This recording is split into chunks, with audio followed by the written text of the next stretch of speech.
Very, very excited for this episode of Fighter and the Kid. We got the great John C. McGinley. The great. In the house, star of Stand Against Evil. He's done some work, ladies and gentlemen. He's done some work. I was a little intimidated just looking at his resume. well I mean, you I was should aware, be. but you go through it. You're like, Yeah, as well you should be. You're the Joe Montana of actors, I would say.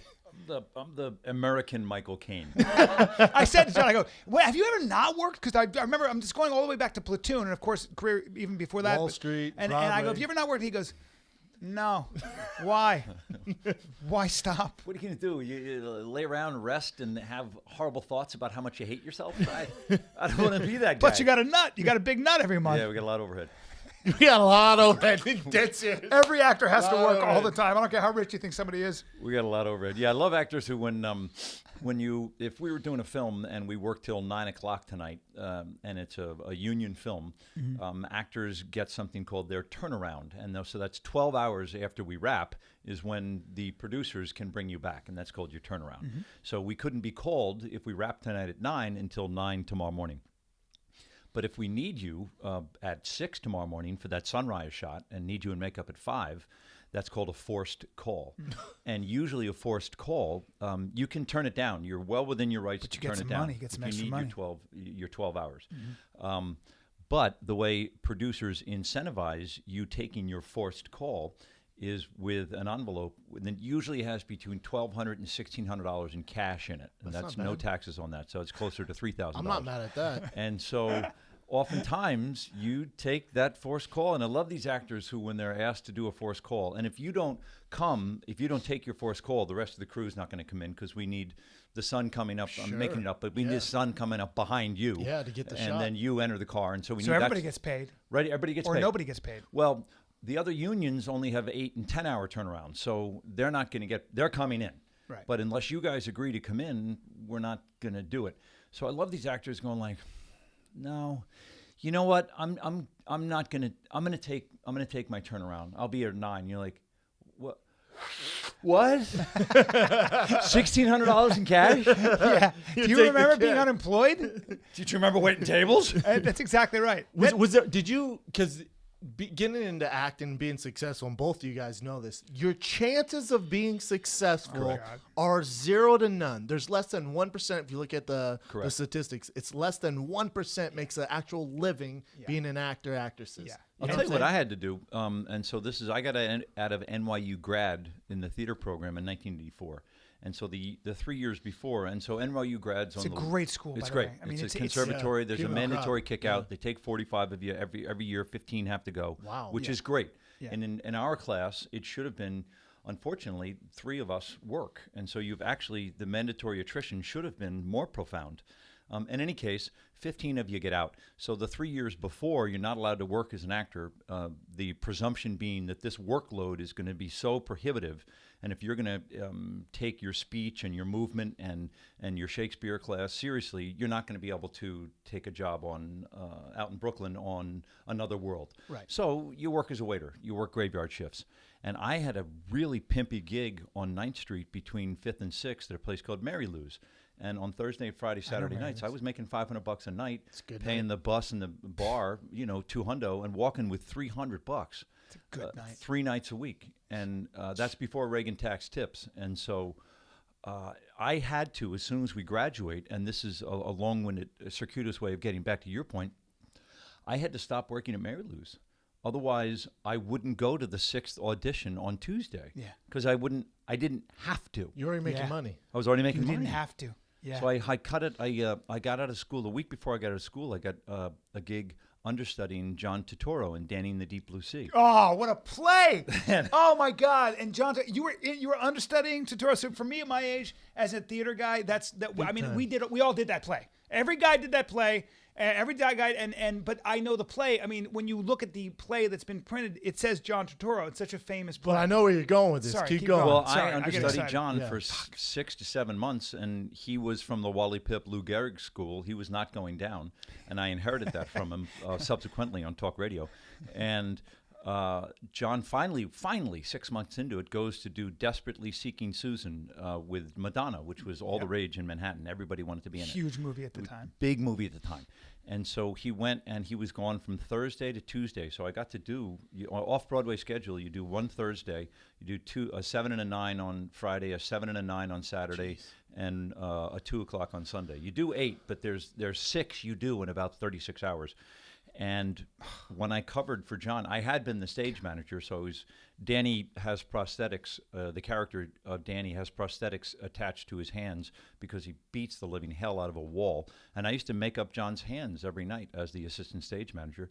And then I would shut the house down, and they'd do the play, and I'd watch it. And I lived in a funeral parlor across the street on Sullivan Street, the Nucciaroni Funeral Parlor. It was a 6-story walk-up. And I had the keys to the theater as the assistant stage manager. And I was operating on such a high level of terror of actually going on for John. It's just a two-hander. And so there's just an actress and Danny, the other character's name is Roberta, and it's a one-act. And so they're on stage, and it's a hurricane that blows for about 88 minutes. Jeez. And then it's over. And there's nowhere to hide. Such a difficult neither actor role to play. I mean, you never leave stage. Yeah. And I was so terrified that I had the keys to the theater, and I'd leave the funeral parlor and walk maybe a half a block to Circle in the Square downtown, which was on Bleecker Street. It's a mall now. And I would close the doors at Circle and do Roberta's lines and Danny's lines as I walked around the stage 6 times a day.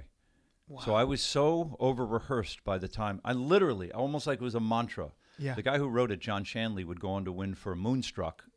He won an Academy Award. And a Cher giant in did. the theater, by the way. Yes. And I did the play 6 times a day. And when I finally went on for John, some low-level casting person from some guy named Oliver Stone, who'd done squat at that point, they invited me to audition for Platoon. Jeez. And then so Platoon was your first kind of big break. Yeah, but I got a tiny little role. I was Behringer's radio man, and so this is 84. And then the film was canceled for 2 years because the money fell out. That's back when Platoon was. Absolutely. That's when Vietnam was toxic. There was nothing, was. enough water hadn't gone under the bridge yet. Because Yeah. Apocalypse really wasn't about Vietnam. Right. It was really about Joseph Conrad's The Heart of Darkness. That's right. And so Platoon was the first really Vietnam I remember the movie so well, too. It was so, and in the end, when Charlie Sheen is crying in that helicopter and looking over, as a young man who'd never been to war. And there's that great burn in the lens. The lens catches the light, and there's this great flare in the lens. Yeah. Incredible, man. Did you, and I'm assuming the thing I took away from that story, so you said you walked around, you'd rehearse. I said both lines out loud. Nonstop. 3-4 hours a day. And I'm assuming, and the reason you're here and you have this Stand Against Evil, this new show, and you've been working nonstop, is you took that same work ethic, and you've always carried that with you. But less of that was fueled by fear, and I don't have that fear anymore. You have no more fear. So you say you don't have that fear. Can I ask you this? Do you, because you've never stopped working, do you still, though, so many of actors I know, no matter how successful, they always feel like this might be my last job. I don't feel that way. You don't. And when did that go away? Scrubs. Scrubs. Yeah. Because you knew. Because for the first time ever, you're financially remunerated in a way that you never could. Well, maybe if you're really arrogant, no one you never dreamed of making the amount of money you made on Scrubs. Yeah. And doing a 9-year run and doing 192 episodes. That's I heard that great quote from that kid who was it? Oh, Bubba Watson. When he won the Masters, he said, "I've dreamed a lot, but I never dreamed this far." Yeah. And I thought that I get chilled. And he dreamed a lot about being on the PGA and winning, but he never ever dreamed about actually winning the Masters, especially the way he did that first time. And I never ever thought we'd be. I mean, I just wanted to not work at Mary Lou's anymore. Well, your characters. And I'm not kidding. I believe you but your characters.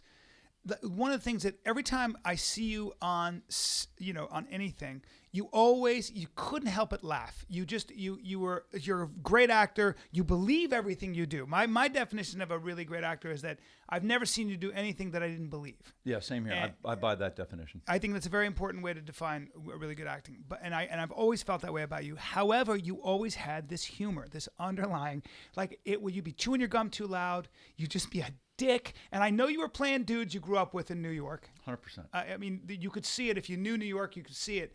But you always had this little twist. It's that little detail, that X factor that separates you from all the other character actors, all the other actors that show up. I read this great interview with Malkovich years ago now, but it's for some reason it stuck with me. It resonated.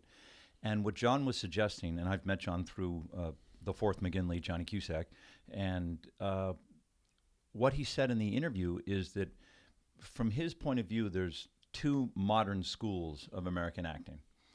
One, when De Niro was trading at his highs, Raging Bull and King of Comedy, he used to, you guys remember, he used to try to become the character. Yes. Method actor, right? Yes. And Malkovich distinguished a second school, not in an arrogant way or an egotistical way, but he said what he does is he invites the character to become him. And the reason he said is because his cavalcade of eccentricities and the way he knows John Malkovich is better than, he'll never ever get to know a character as well as he knows John Malkovich. So why not let that character have some of this? And I'm from John's school. Yeah. That's brilliant. And I think that makes a fundamental difference. There's a famous story. And it's not semantics. It's two different approaches. It's two different approaches. So when people are playing a doctor and they go move in with the doctor for a month and a half, they might pick up 2 or 3 things. Right. But the lens suffers the lie. The lens is a lie detector test. It's a truth machine. And so if you can, and so when we're doing a play or a movie, we're lying. We're not doctors. We're not cops. We're guys. We're storytellers. And so if we can reduce the breadth of that lie, the lens doesn't suffer it as such a profound lie. And so if that character gets to become you, that's fantastic. you're not lying that That's much. brilliant. Yeah. How long did it? But I'm sure when you were going on auditions, did you get backlash at first, or did you always believe that? Because it's hard to walk into an audition when they don't know who you are, and to do that, like, all right, well, let's try it this way. You know what I'm saying? Audition's a skill set, and you can get good at it. Yeah. It's like first dates.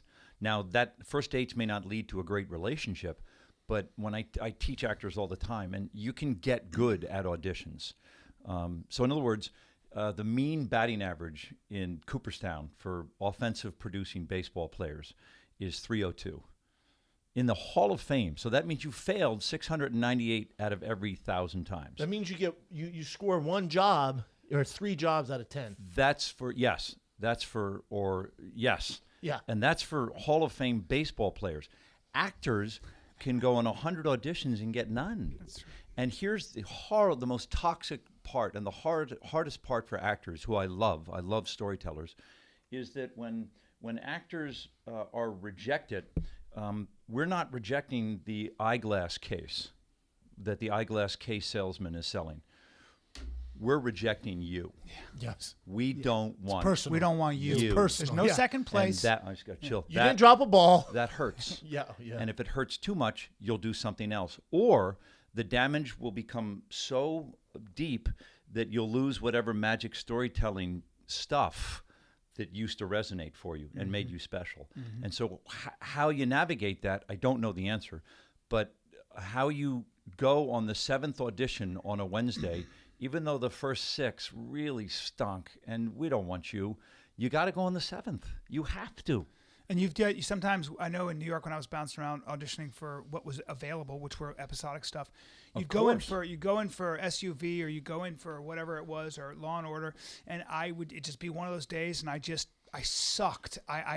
He was trying to get me emotionally somewhere, and I couldn't do it, and I embarrassed myself, and I practically apologize as I leave, and I call up my agent, and I say, first of all, I'm never working again. I should probably quit acting because I'm a terrible actor. And by the way, I'm never working for Law and Order. And lo and behold, they call you back the next week, and you get the part because you have no idea how good you are. And sometimes you think you knocked it out of the park, and you're going to win an Oscar. Definitely not getting it. Of course, I'm the best. They were dying. They were laughing. They loved me more than anything else. And I didn't hear from them. What are you talking about?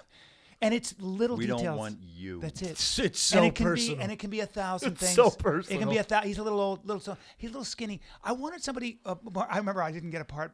It came down. Jason Bateman came down and said, "It's not going to happen." I said, "What the fuck? What do you mean it's not going to happen?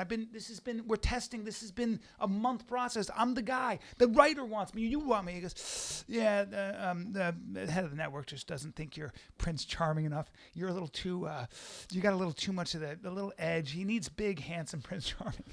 See you later. I mean, he came out and told me, he's like, "Fuck it," but that's what you deal with, Have right? you had that, John? All the time. Have you had that, John? Like parts where you thought you were going to get didn't turn out? Or I'll tell you even a better story. For about 4 films, I had been lucky enough to be with Oliver Stone for about 3 in a row for Platoon, Wall Street, and then Talk Radio. And so then I was kind of work-wise, not socially, but work-wise, we had a comfortable attachment. And so he asked me to come in and be the reader. When you go in an audition for somebody, there's 3 people in the room. There's the director, the casting person, and a young man or woman who's going to read the part with you. And so Oliver said, will you be my reader? And I love actors. And so I said, of course. You want me to be your reader because I'm going to give you anything you need, I'm going to give you.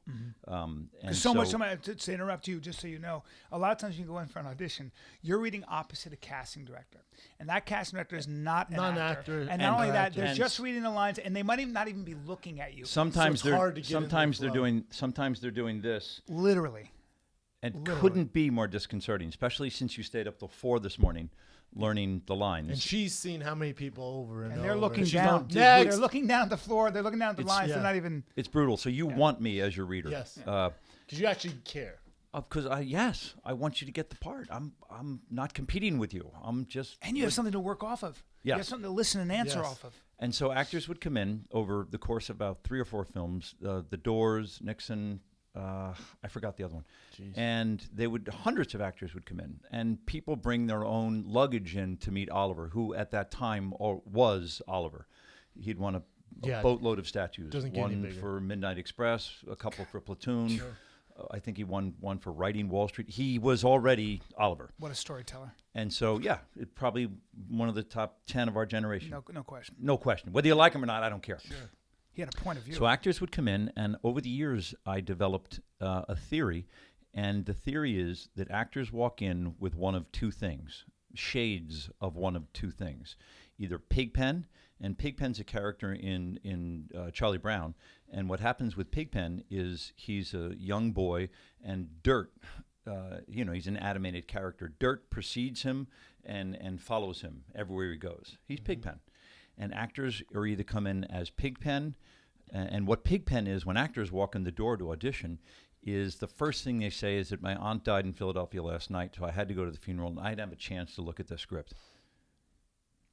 They're subverting themselves. It's crazy. And you just lost Oliver. He just fogged over. Yeah. And you lost the room. It's done. You're making an excuse for Hundreds of actors would come in with variations of that. Wow. And self-sabotage.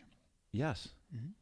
And then the opposite of Pigpen, and there's different gradations of Pigpen. The opposite of that is the magic stuff, and it's called Elvis dust. And when actors come in with Elvis dust, it's a combination of being in the right place at the right time. You can't manufacture Elvis dust. It comes off as arrogance. But Elvis dust is something in your self-esteem is fantastic. You attached something, you're right for the material, you did your homework, and something's going on. And you solved a problem for them, a big problem, which is they got to find the right guy. 100%. Yeah. And when you have Elvis dust on you, all the people want to do is get some on them. Mm-hmm. And I remember it tangibly. I had it when I went in to meet David Fincher this is now 15 years later, on 7. And I went in to meet him for a role in 7, California, which is written for a Latin male. Now, I can do a lot of things, but you're not casting me as a Latin man. Come on, John McGinley. And the only reason they brought me in was because the producer of 7 also produced Platoon, Arnold Kopelson, one of the greatest producers in the history of Hollywood. And I read the script, and I knew that I wasn't right for California, but I thought it was one of the greatest scripts I'd ever read. And so Mr. Kopelson brought me in to meet this young, dynamic director, and I had Elvis dust all over me. They switched it from a Latin male to me. God, you were loosey-goosey. You were acting all the time. You were auditioning all the time. You couldn't. You were hitting. Boom. You were in your wheelhouse. Yes. You were just hitting. Boom.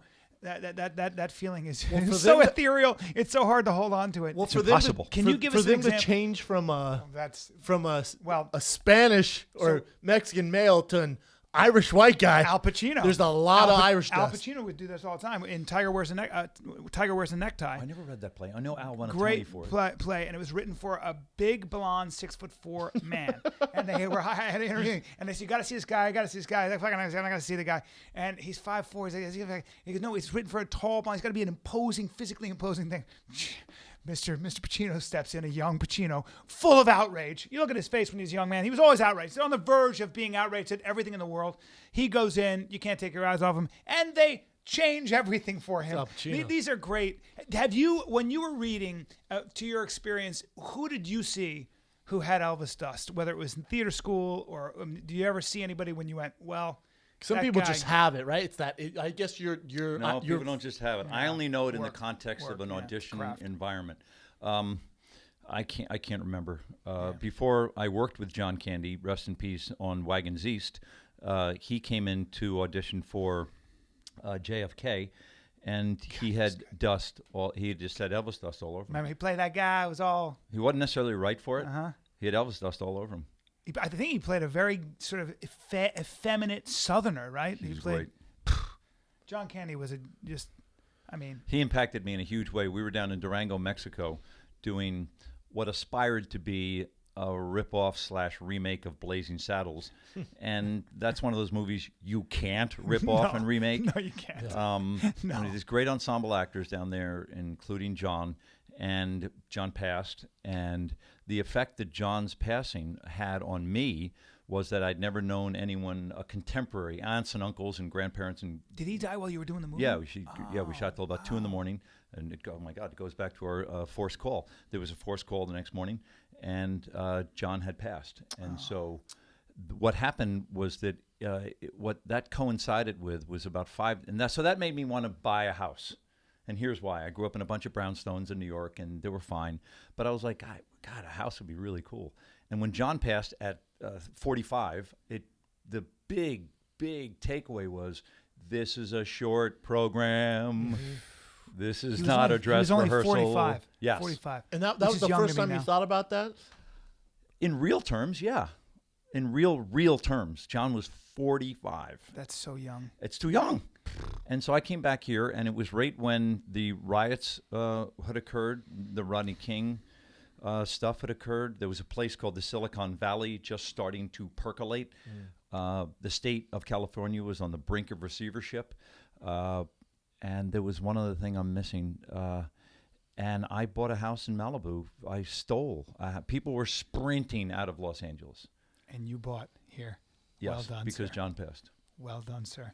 Now, can we get to, we started talking, I want to shift gears a little bit because we started talking about your assessment of Mr. Donald Trump, who in many ways is like the guys you've played, like the guys you've grown up with. More that I've grown up than played. Yeah, it's true. Yeah, I think you would cast somebody else for a Queen's jackass like him. If Joe Biden and Donald Trump fight behind the gym, you got Joe Biden. I think Joe punches him in the esophagus, and it's 1, 2, 3. Where's Joe from? Joe is from Maryland. Philadelphia, I think. He's isn't from he? I Philadelphia think he's originally? I think he's from Philly, Pennsylvania. Joe went through, a lot of people don't know, Joe Biden lost his 2 daughters and wife to a drunk driver. I can't even process it. Yeah, Yeah, I mean, he went through his own share of tragedy, and he's considered a blowhard by a lot of people. But Yeah, but he's an authentic public servant who has given 50 years to public service. Sure. Yeah. This other guy's given 50 nothing. yeah, But don't get me wrong, she's no treat either. She's No. going to raise my taxes. So yep. But Trump just reminds me of the guys we grew up with who were the guy who knew a guy who knew a guy who was friends with a guy who could get you a price on that air conditioner. That's New all York. he is. That's New York. Yeah, but that's who he is. He's just one of those Irish mutts from Queens. He wants to be president? Yeah, yeah. Maybe he does. will be. I don't know. Yes, he He'll does, lower my sir. taxes. Maybe he will be. I can't imagine him getting too many fights being that rich kid. There's just He's never been in a fight in his there's life. no nothing. My parents He's never were, paid taxes. Yeah, let alone a Never fight. paid taxes. Yeah, doesn't pay taxes. Yeah.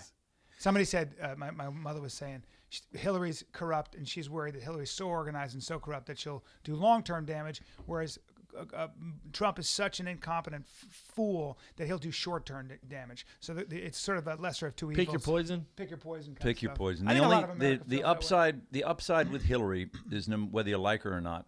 She has the most gaudy resume in the history of the republic for someone running for president. Definitely qualified. Definitely qualified. And then of course Trump's thing, well, what have you done for 30 years? And it's like, well, mostly public service. Yeah. She's gotten some legislation through. I know. You know, she's done some significant things. Insurance for poor children and things like. I mean, she's done some stuff. I'm good with my vote.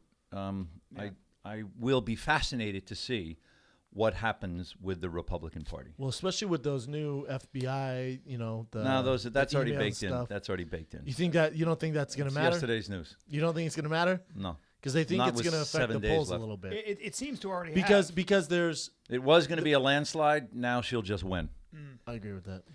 Although they were talking about how she's going to have such a hard time getting anything passed because she's going to spend so much of her time trying to convince the people she needs that she's not who they think she is. But this is the problem when they do these presidential debates. It's I'm going to make you look as bad as possible. You're going to make me look as bad as possible.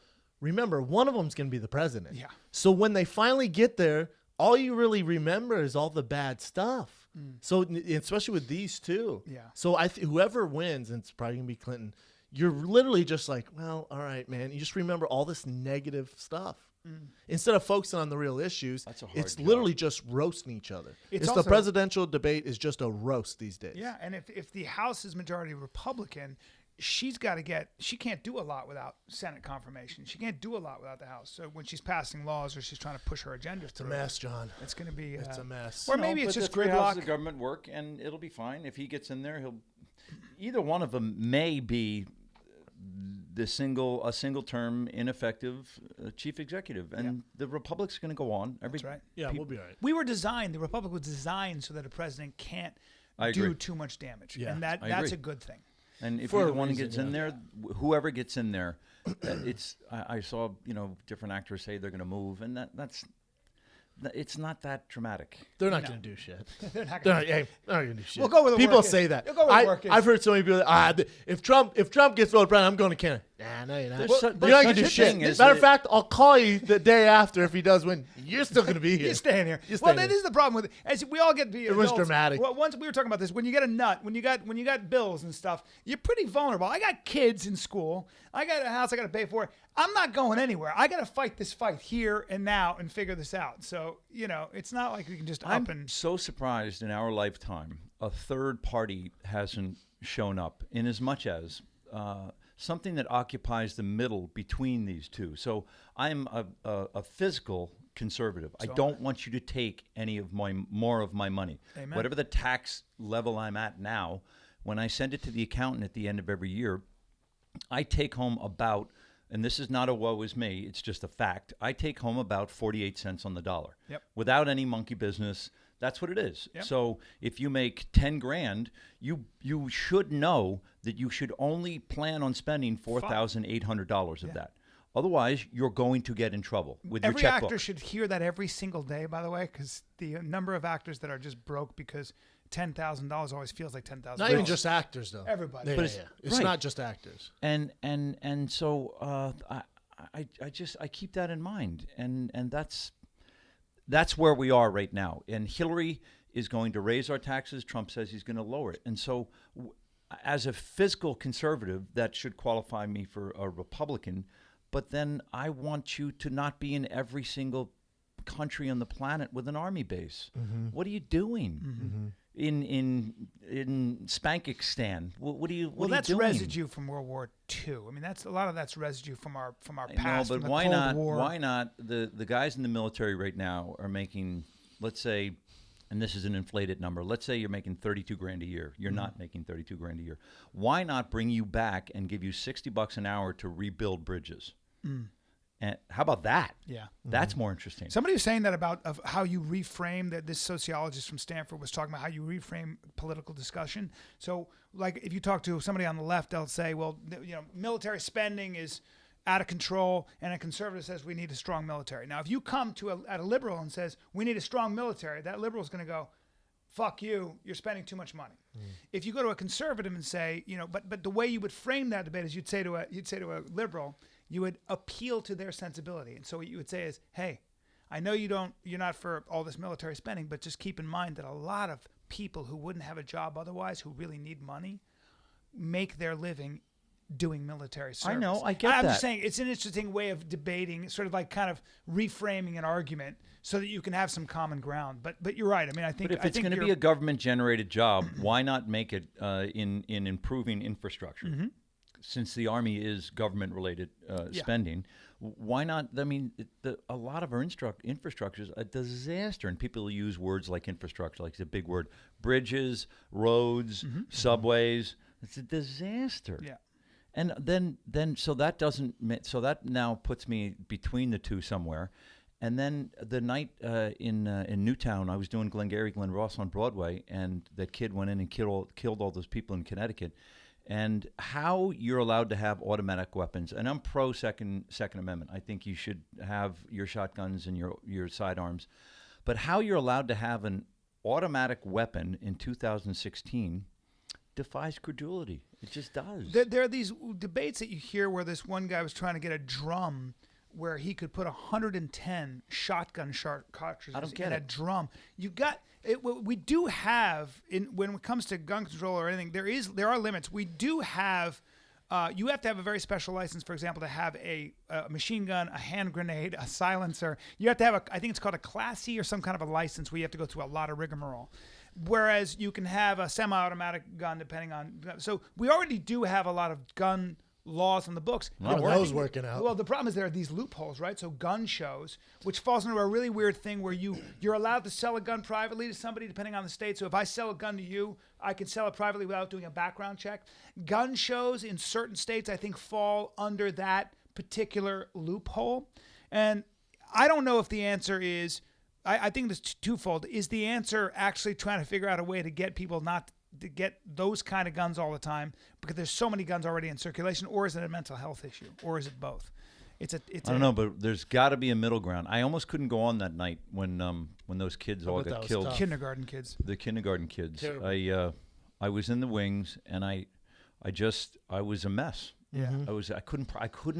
I couldn't process it. It was too close because all my brothers live up in Connecticut, and I have nieces and nephews. And you have 3 children, right? Yes, you were talking and I couldn't. It was too random because we homeschool, but Max has gone to public school. My 19-year-old has gone to public schools his whole life, and I have dropped him off at school and left. Yeah. Mm-hmm. I can't get into this too much, but when those parents dropped their kids off at school that day, they never came back. Never came back. It's too much. I It's can't handle it. My daughter was in kindergarten when that happened. I remember it very well. And it's weird. I have a 8-month-old son, and it's weird how before I really didn't even.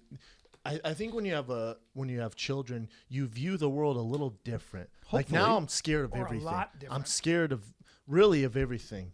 Like when my girl, she wants to drive. am too. She wants to drive to her mom's house, which is an hour away. You think about how many car wrecks are. I'm like, do you have to go that much? Probably not. And increases, car wrecks or putting my son in danger, stuff like that. Or in Venice, I own property in Venice and Marina del Rey. So now, it's not the best area, especially at night. So then you start thinking about other stuff like, she can't walk at night because of our son, stuff like that. So you start looking at other areas to live. But I just view the world completely different. So when you see, I you think mentioned, that's healthy.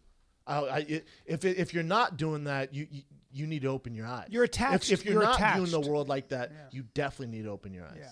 I think so. I think- There's too many dangers in the world now. And things matter. Even political commitment matters because there are forces that can take your country in a direction that might not be so good for your kid's future.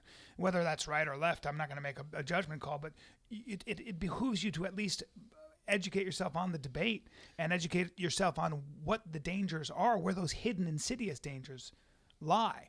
And it's, which we've definitely talked about in here. So you have 3 children. Yes, my son Max was born with Down syndrome, and so Max has his challenges. He's doing great.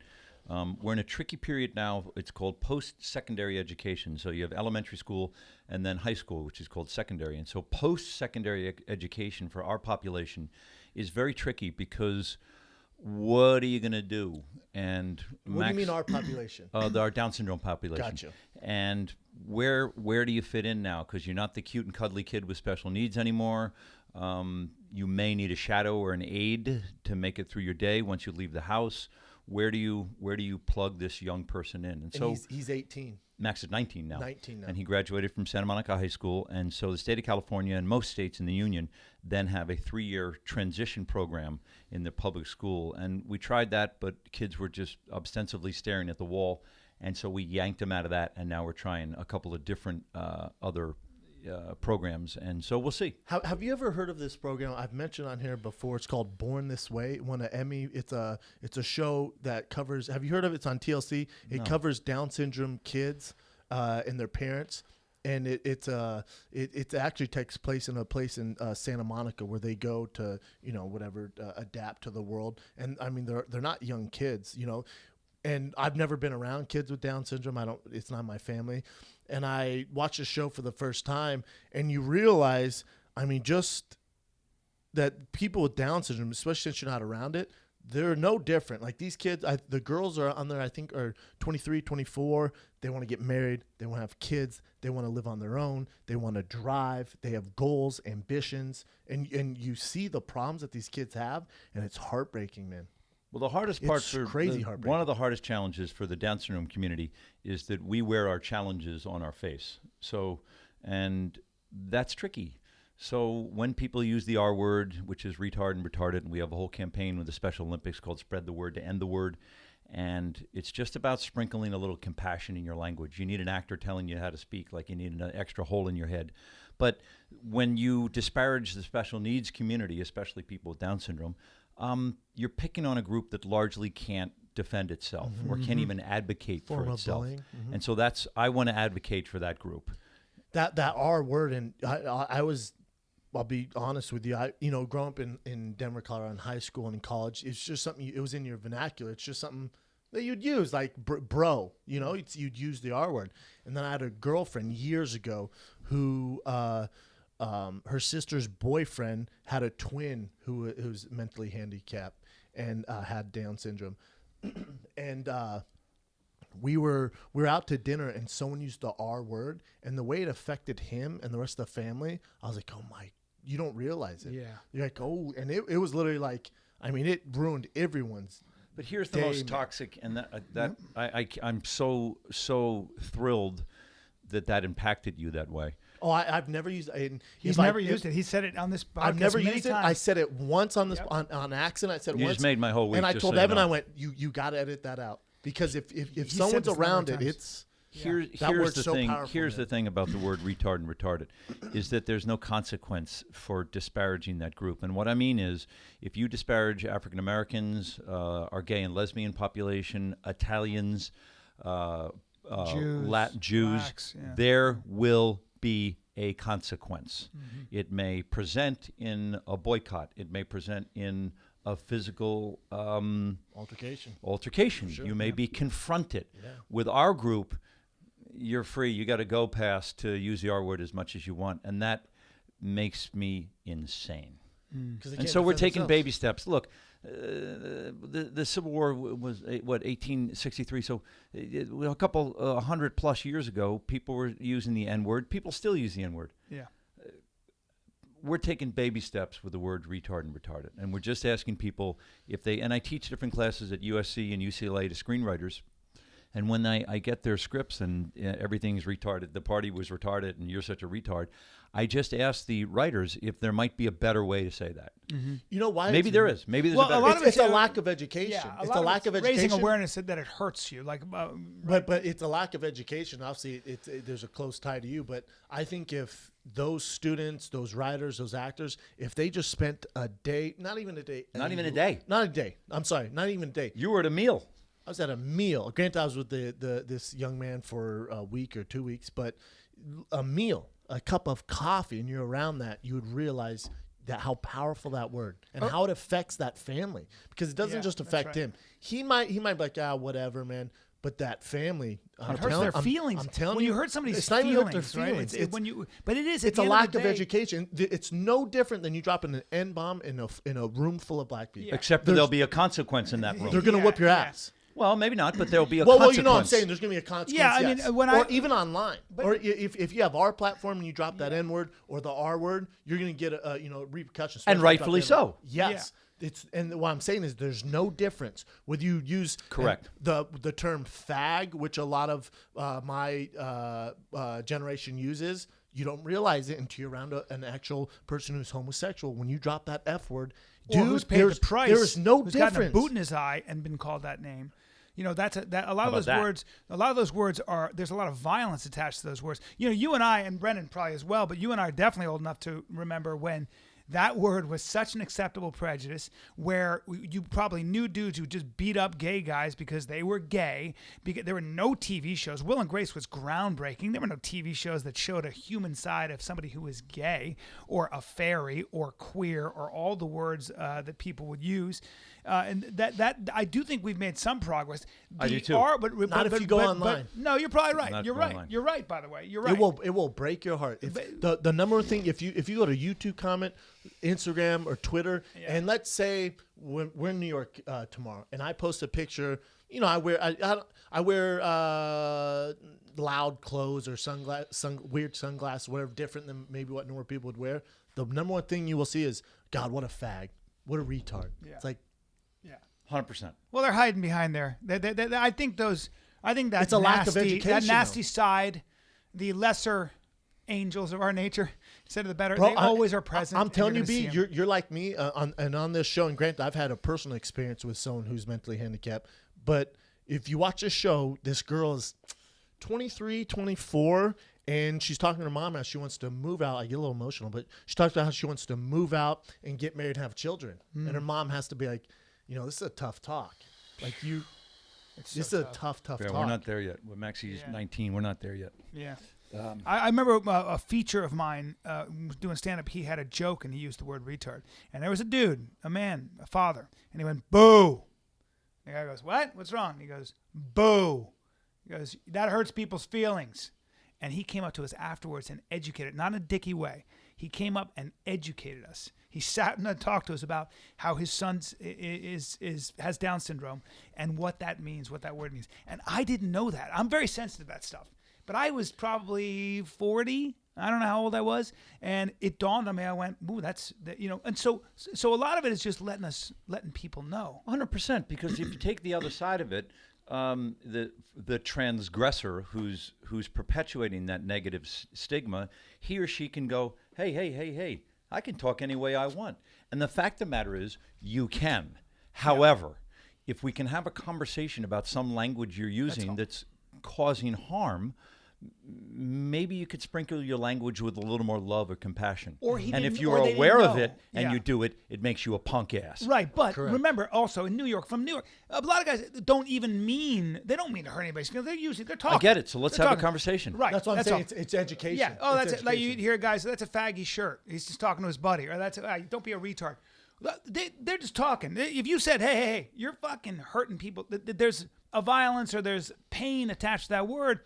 You know, you might get, dude, can I just fucking live my life and talk? Yeah, yes, you can. You can. Of course. You can do whatever you want. But just be aware that when you say that in a public forum, as a comic, you're going to hurt, you might hurt, I don't know, so what's the 5 point? People in the fucking room. If that's okay with you, all right, but it's just a bummer. It's a bummer. The life is tough enough. Life is tough Correct. enough. I'm sure with your son, with Max, correct, Max? Yes. It's tough enough as a parent. Yeah, look, most of our caregivers and our group with special needs.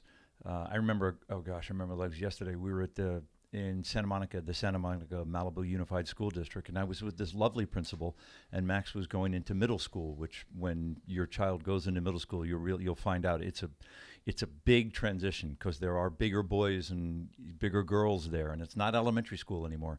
And the principal is this lovely woman. She said, what's your 3-year plan here for Max? What do you see happening? And I said to her, and I wasn't trying to be a bully, I just said, on your watch, I want my son safe. And then there was this long, long pause, and she was like, huh. I'm like, I'm not kidding.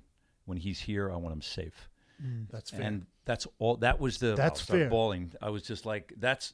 I'm putting the bar down here, but it's actually up here on your watch. I want my son safe, and he was. How great! Yeah, that's kind of all you can ask for sometimes. Yeah, I just the want rest my of the kids- stuff will take care of itself. We're going to learn to read and do math and all that stuff. And are we going to go to Stanford? No. Guess what? No one's going to Stanford. There's about the 1,200 kids on the planet going to Stanford. And they're all Asian. It's I didn't say it. I didn't say it. John just got I'm out of just the seat. kidding, John. John just struck. I'm just kidding, John. Brendan Schaub said that. John had nothing. John doesn't endorse that Well, claim. there's a sizable Asian community there. Well, I mean, come on. Well, they're very They smart. put education at a premium, Look everybody. at John. He's like, I don't have nothing to do with this. Let me tell you about Stand Against Evil. Actually. All I wanted to ask you, though, before we get to Stand Against Evil, which is an amazing show, we're going to get into that next, but having a son who's 19, max 19, now you have 2 younger children. Were you worried that they were going to have Down syndrome? Or I'm sure it had to cross your mind because they're Yes, exceptionally younger. We did not have an amnio with Max. We had a blood protein test and a sonogram, and it said that Max was a girl and he was perfectly healthy. He was perfectly healthy. It's just his 21st chromosome tripled, and so the different cognitive challenges that come with that would manifest as he's grown. We did have amnios subsequently with Billy Grace and with Kate, not to terminate the birth, but I had to know if these challenges were going to come our way again. Yeah. And we just decided I had to know. Yep. So with Max, and this is just my own curiosity, with Max at 19, does he have the mental level of a 12-year-old? Like, how's that? No, Max's exactly work? reading skills. He reads very well. His math is fantastic. Max's biggest challenge is the spoken word. And so Max has thousands of words, but not that many sentences. And so to trigger sentence-driven communication, verbal communication, in other words, Max will send you a text, and sometimes that's how we communicate. But to trigger a sentence, I'll say, Max, what are 3 things you did today at the dinner table? Everybody has to tell their highs and lows. And Max's highs will be beach, Kate, and GameStop. And that's not acceptable. So I'll say, and he'll say, I rode a wave at the beach today. I'm like, great, that's 1.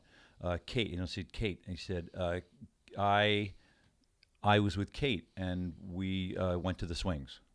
Boom. 3, GameStop. I went to GameStop and got a Super Mario disc for my. Now we've had an exchange, and so triggering spoken language is our biggest challenge.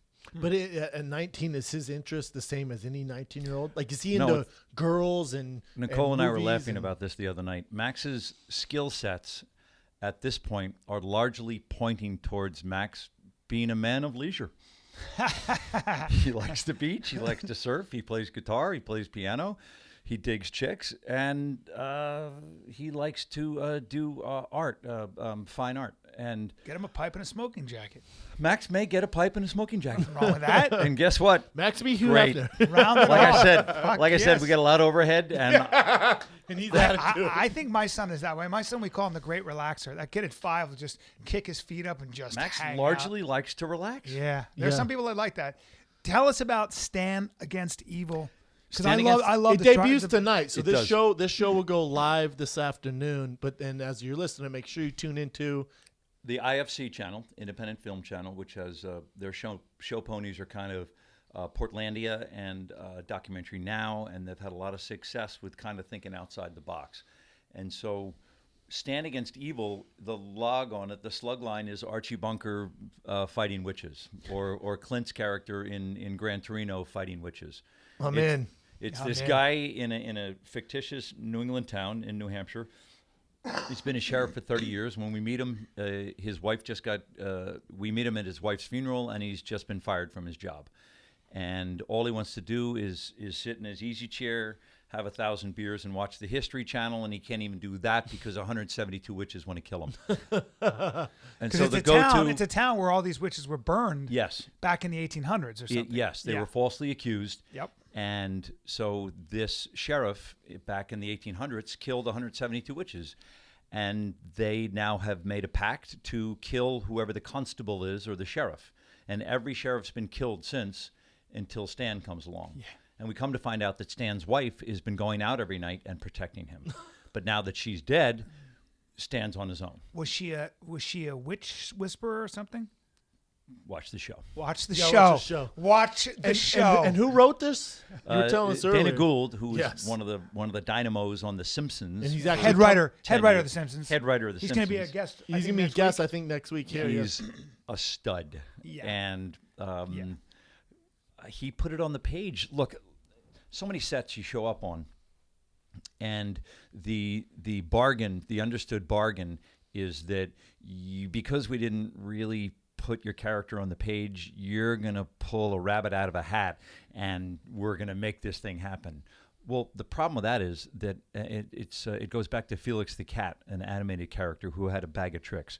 When actors have a bag of tricks, unless you're Jim Carrey or Robin Williams, rest in peace, that most actors have a desperately finite number of eccentricities or stutters or walks or crazy tricks they can pull out of the bag. Well, what happens is you become an exercise in redundancy, and how uninteresting is that? And so if you're lucky enough for somebody to put a B- or a B or a B+ on the page, and together we get to maybe elevate this thing to a solid B or an A-, or maybe, with Oliver or with Billy Lawrence on Scrubs or Dana on Stan, maybe we get to elevate this together on the day to an A. Then we have a fighting chance instead of wallowing in mediocrity when there's nothing on the page and you're going to come in, you're going to pull one out of your ass today, aren't you? It's like, no, I got nothing. No, man. I just like that you use the word wallowing. Me too. You punched wallowing. Well, I've been on so many sets that all function on fear. Oh, yeah. And mimicry. And mimicry, and now you don't have a chance. You don't have a chance. It's derivative. It's completely derivative, and it also relies on something that you did 15 years ago and everybody thought was really good, but now you're going to recycle it. What's the point? Your show, the special effects look pretty badass. I gotta say, we're fortunate. There's enough a to lot get of action. A trailer, and they showed us a good amount. Your reviews. Surprise! Did you read the Hollywood Reporter this morning? Surprise! You've got some. No, was it good? It's better than Platoon. And Platoon won an Oscar. Yeah. No. You've gotten some seriously good reviews. What a surprise! John McGinley's a good actor in this. I don't know. It's kind of crazy. We largely stole all the department heads who were on hiatus from The Walking Dead down in Atlanta. And so their fallow period happened to be when we were there. Jeez. And so we put them on our squad, or Dana did. Dana was the executive producer. And if they were not working down in Atlanta, where the talent pool is quite deep, but these craftsmen would come on and do these masks, these practical masks on these actors, and they looked amazing. Yeah, 5 hours, 6 hours, 7 hours. Easily. You're painting. Yeah. You got surgical glue. You're doing those prosthetics. 100%. Nightmare. And that's different than looking on, and we've done this, everyone's had to do this too, when they put a tennis ball at the end of a C-stand, and you have to pretend that's the horrible thing coming at you. And that's fine. Sometimes you got to do that. But it's better when the witch is a motherfucking witch. Yeah. And that's not special effects. That's makeup. That's 8 hours in the chair. You'll get there at 5. Absolutely. Yeah, it's crazy. The first show I ever did was Mad TV, and we had prosthetics. And we would Mad have, TV. Yeah, it was great.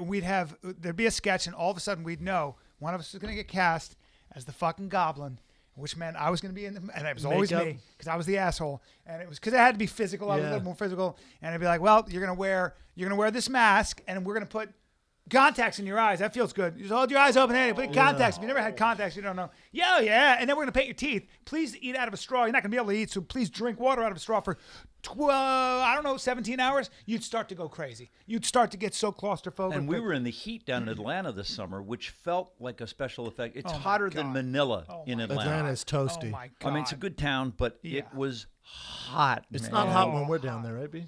We're there next week. Well, I'll tell you. Now it'll be lovely. Yeah, the coldest I've ever been. It'll be magic. The now. coldest I've ever been in some ways was in Atlanta. I was shooting a movie called Ride Along, and I had to be arrested. I'm in the end, I'm the bad cop. Never think of Atlanta as dude, either did I. Let's call it 30 degrees. And I'm out there, Atlanta, it's the South. And so me and John Leguizamo are there, and we have these. Johnny Legs. John's great, and then Johnny Legs, and we're in this sort of like I've got a flimsy jacket and a shirt. I don't put anything underneath. You know, when it's a cold day, you layer the fuck up underneath, right? 100%. You just like, they're not going to see this, but you'll have 6 layers. And nah, we didn't do that. It's Atlanta. It got to be about 30 degrees, and you have to stand there and get arrested, humidity, get too. put into the car. They can't have the car engine on, so there's no heat, and sit because you're in the background shot as you're getting arrested. It's the final shot. Nobody wants to hear you're cold, dude. Nobody wants to hear we got a crane shot. What are you talking about? So you were freezing. It's $1 million a day. Yeah, it's impossible. Anyway, so Atlanta can get very cold and very hot at the same time. Tonight, John, the debut of Stand Against Evil, IFC. IFC can't miss right now either. Where there's, you know what's so funny? The way we cut the shows in post-production right up on Olympic there, that's become the post-production hub. We were delivering it to the network 2 episodes at a time, just because of the way we were sweetening the music and adding the effects. We were sending them to New York 2 episodes at a time. And the head of the channel was watching them, was consuming them 2 episodes at a time. It's a half-hour show. Yeah. And he dug the way he was watching it so much. It's on for an hour a night. Oh, nice. So we only did 8 episodes. So for 1 hour every Wednesday for the month of November, Stan will be on IFC, which is so cool. At first, your defensive mechanisms going up, and you're like, "Wow, are you just going to burn the episodes?" And he's like, "No, it's the way it should be watched." Yeah. We're like, "That's fair." Yes, I love it, man. So in other words, you're playing 2 back-to-back. Correct. Every Wednesday night. That's so cool. 1 hour of Stan. Nothing wrong with that. And it plays like money that way. I love it, man. So tonight, everyone tune in. Stand Against Evil with our boy John McGinley. We can't thank you enough for coming on, man. What a guest. A great guest. Dude. You're the best. What a guest. Thanks. You're the best. You're awesome. You're welcome back anytime, man. That sounds obviously. Season 2. It'd be funny if we were like, Season 2. Funny if we were like, you know what? You're never. This is a weird thing to say. You can come back anytime. Well, I wonder if anyone's ever said that. You know, this was a disaster. Yeah, John, you know, you were just so. You were just so. At the end of the, You're a borderline guest. Yeah. We give you a C. Is there anything more condescending? We need some fairy dust. You know what? How was that take? Love it, man. Like you're in pain. I had this teacher at NYU. I think she passed now, but she used to tell us in your first year breathing class, you know, your instrument. Actors are all about their instrument, and she wanted us to be long on our instrument and bring, you know, like opera singers, bring the air down to your diaphragm. And the way, her name was Bobby Troika. She was a great breath teacher, and she said, okay, I want you to go down through your instrument, so you just bend over and you're breathing as you come up, and there's this mantra that you give away called ha-ha-ma, and you give the sound away. I remember it very well. And as you're coming up and you're being long through your instrument, you're giving the sound away.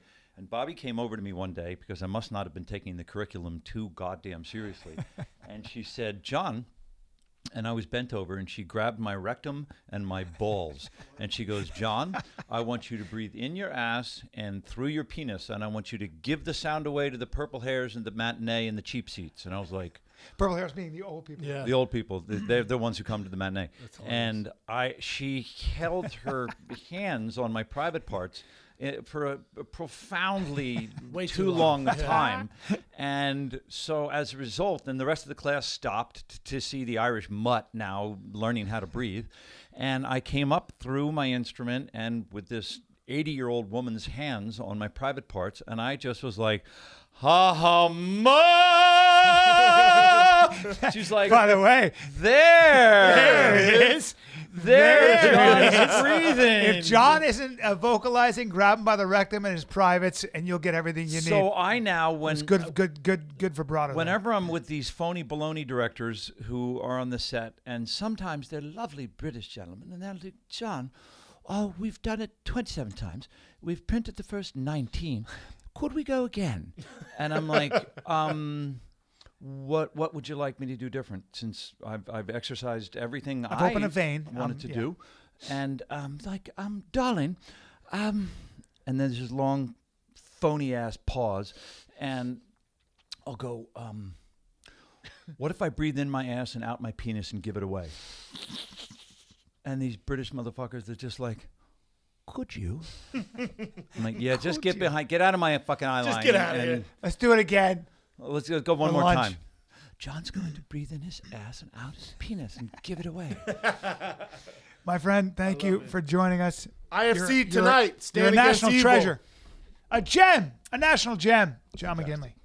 Oh, man, how about John? John McGinley. I mean, he has stories for days. A beast. Let's get into some fight talk, man. Some fight talk. We got 2 big fights this weekend. You do? got Bellator on Friday night, live on Spike TV with our boy Phil Davis and my fellow Brit.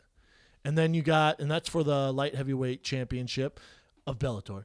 And then on Saturday, you have El Mexicano UFC with Dos Anjos versus Tony Ferguson, a.k.a. Eddie Bravo's boy, Tony Ferguson.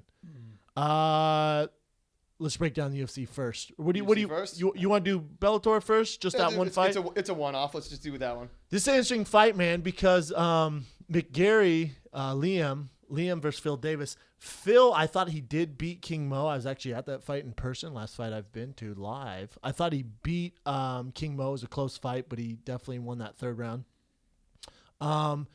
McGarry is a monster, and he's so good on the ground.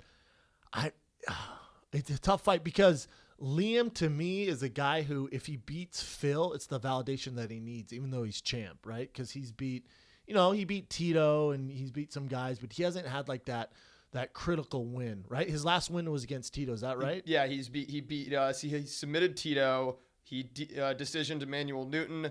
And then it just goes down a list of guys that most people you wouldn't know. That's what I'm he definitely saying. needs that statement win. So for him to be considered an actual world champion and be taken seriously in the MMA rankings and all that other stuff, you got to beat a guy like Phil Davis. Because you look at Phil Davis' record, people forget he beat Lyoto Machida in Brazil, Glover Teixeira in Brazil. He beat Alexander Gustafsson. He beat Glover? Yes. He beat Alexander Gustafsson. Damn. He's beat everybody. He's beat the who's who. He's beat the who's who, man. So with a guy like Phil, Lord. if Liam can pull this off, it validates him being a world champion so much more. And that fight takes place in Connecticut. Interesting. The difference, I think, will be Liam's submissions off his back. And he's a Henzo trained guy with Danaher, so should be interesting, man. I like the fight, though. Definitely, to me, best fight of the weekend. Better than any fight the UFC's thrown on. I'm not even hating. It's just, if this was the main event of Mexico, I'd be crunk for it too. I don't care that's in Bellator or UFC. It's an amazing fight for light heavyweight.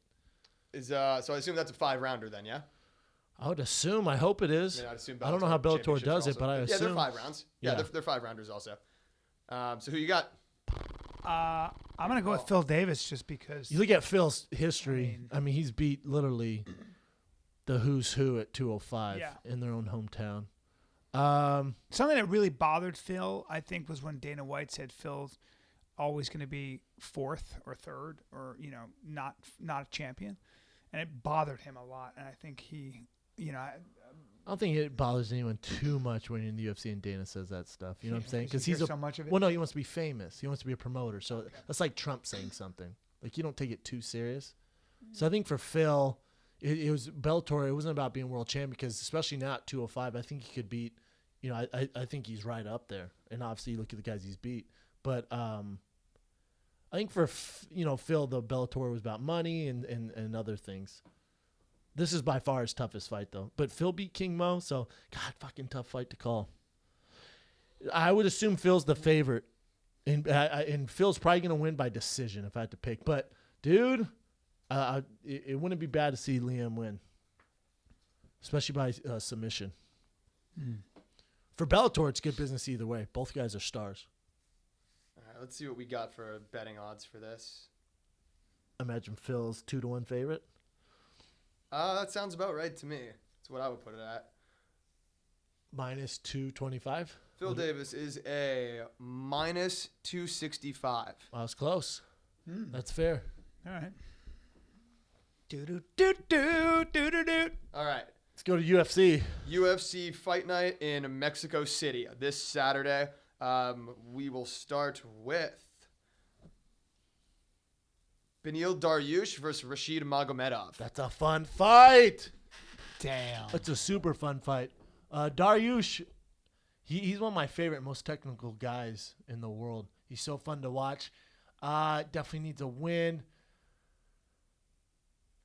Again, that's probably your fight of the night. Granted, most people will give it to Sanchez, I'm sure, because he's the co-main event. Is that right? Yeah, Diego's in the co-main. Yeah. We don't have to pick winners here. That's a fun fight, though. What else you got, Ev? Third from the top, we got Ricardo Lamas versus Charles Oliveira. Oliveira's coming off that loss to Pettis. That's right.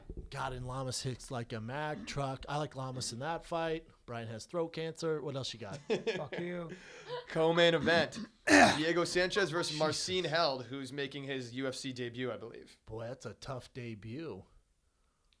He's from Poland? Is that right? Yeah, he's got some fucking grappling. So you're familiar with him, yeah? Got some traps on. Really good grappler. That's not him, Brian. That would be just a shadow. That's just a shadow. Oh, Excuse me, sir. That's Dana White. Excuse me, sir. That's Dana White flailing his. That's Dana White on Men's Fitness. There you go. He has a crazy record too. It's like 22-2 or something. 22. Like he's 22-4. This is the He's lost to Will Brooks, Michael Chandler back in 2011. But he's got some quality wins on his record. Got a win over Patricky Pitbull. He's got a ton of submissions on his record. Little Bellator kid. Yeah. He's good, though. Never seen. I mean, Diego. It's a fun co-main event, but at some point, Father Time's going to catch up with Diego. I mean, it already has. He's taken a lot of punishment. Yeah. Maybe more than almost anybody in the UFC. Taking a lot of punishment. Would you Him say? or Leonard? Leonard Garcia might be up there. Yeah, but he's Leonard's been out, retired. yeah, for a while. But I feel like if there's anybody who's been in more wars and taken more damage He's to up his there. grill, Him or it's Gilbert him. Melendez. They're both up there. Yeah. But yeah, Diego's probably. I mean, he's Yeah, top, more than even first team Gilbert. top 3. Yeah. Has Diego ever been put completely out either? No. Not that I can recall. Incredible. He's never been knocked out. He's been knocked down and choked out, but never knocked out. What else you got? Let's go to this main event. This main event, Rafael Dos Anjos versus Tony Ferguson. Ooh. B, you want to chime in on this one? Man, two monsters. How do I put this? you talk about PEDs. Did I say that? Well, that's what, Yeah. take that out of it and give us the pick. Well, Because you do this every time, but just take There's just a PEDs difference. out. I know, but everyone there's- knows that. yeah. That's the cop out. Give us who you think's gonna I'm win. gonna go with Tony Ferguson. How? Not submission. I think it's gonna be a decision. I'm gonna give Tony Ferguson it's gonna go to a decision. Decision? Yeah. It's gonna be a close fight. This is what I think. I think. I feel obviously Dos Anjos got knocked out by Eddie Alvarez and lost his belt. It's in Mexico, so the elevation's high. You're right, Dos Anjos hasn't looked the same. However, my issue with Tony Ferguson is, especially in his last fight, he's very unorthodox, which makes him so dangerous. But at the top level, those guys take advantage of those openings and look for finishes, and they use technique to kind of, put you out. So if you look at the track record of these guys, Dos Anjos definitely beat tougher guys. It really depends what Dos Anjos shows up. If Dos Anjos brings his A game and Tony brings his A game, Dos Anjos wins. He's just more technical. He's a grinder, a better grappler, more powerful. Tony, he's so fun to watch. And how many has he won in a row? Yeah. For God's sake! So if he wins this, I think he's won 7 or 8 in a row. So if he wins this one, he obviously gets a title shot, no doubt. This is for a title shot. So I think. God, it's a tough one to call. Because, again, you're right, but you don't know what Dos Anjos is going to show up. Yeah. You really don't. But, like I said, if it's a Dos Anjos that's game, not the one that got murked by Eddie Alvarez, Dos Anjos, he's just more technical, and he's been at that level, that very, very high level. Tony's a wild man. I don't see him pulling off any crazy submissions like, he goes for those rolling knee bars and ankle lock stuff like that. Not against Dos Anjos. Not really. I don't see it. I see Dos Anjos kind of nullifying the wrestling. Again, the big difference maker is Tony Ferguson's unorthodox style and doing that for 5 rounds without getting clipped by a Dos Anjos, which Tony does take punches. Now, can he take a Dos Anjos punch? Got dropped twice by Lando Venata. Yes, and if you remember that fight, he's very unorthodox, and so was that guy. And that guy wasn't, he was just a guy. Took it on short notice. So I mean, just to play devil's advocate, since Brian picked Tony Ferguson, I will take Dos Anjos. Either way, it's Tony's time. It really is. Like Dos Anjos has had his time in the sun. The only thing that worries me is how reckless Tony is, which is what makes him great, which also makes him a liability if you're a betting man. So that I love. Are they in Mexico City? Yes. That's how that elevation is significant, isn't it? And they've both been trained at high elevation, but professional athletes. But the top 3 guys that are unorthodox style, you're going to run into trouble eventually. Wow. Boom. Yeah. Hell of a fight. Really, really good main event. Fun fight for sure. Oh yeah. Catch that. Current events, Evan the Current Cub. We better hurry up. All right. Let's do Flight's it. at 3:40. Bust through some of these. What time's your flight? 3:40. All right, we'll cruise through these. This First current event.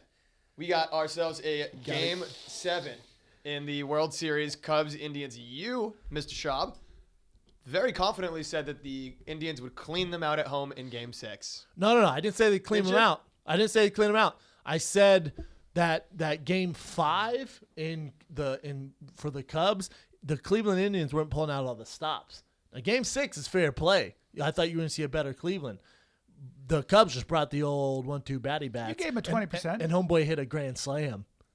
Cranked a grand slam, and now they're that to the moon. Now they're hitting, and they're hot. Like the Destiny's on their side. You know, their main 1 through 5 is heating up now at the perfect time, and you got old Destiny on your side. I like the Cubs Game 7, son. Ooh.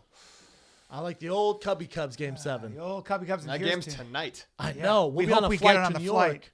Virgin has nice TVs though. Yeah, I really want to see it because with JetBlue they have direct TV, so you can get live TV. I'm hoping Virgin does. Oh, Virgin will have. Yeah, it's also 2016. They'll have the game. You promised just now. I know.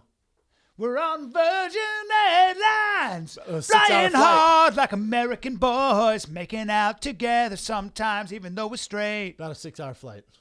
6 hours together, eating snacks and touching one another. Let me I'm sleep excited on for your this game shoulder. though. First time I've been excited for a baseball game in a long Let me time. sleep I on can't your remember the last time I shoulder. was excited about a baseball game, and I'm definitely gonna watch this. Like one. I'm dying to watch this game. By the way, which I watch can't me. remember Watch last me. time. The old Cubs fan all of a sudden. Until they start to lose. And then I'm going Then you to like the switch Indians. gears. Indians! Then you like the Indians. Oh, yeah.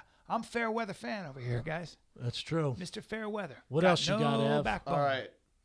So I know we talk a little bit about Reebok, and it's usually not good things we say about their fight kits. However, Reebok unveiled a new New York City-inspired fight kit for UFC 205, and not that bad. Did you see my tweet? Uh-huh. I tweeted out, not mad at these kits for the first time, and it's not that I support Reebok, but you know, if anyone's giving Reebok shit, it's been me and their style.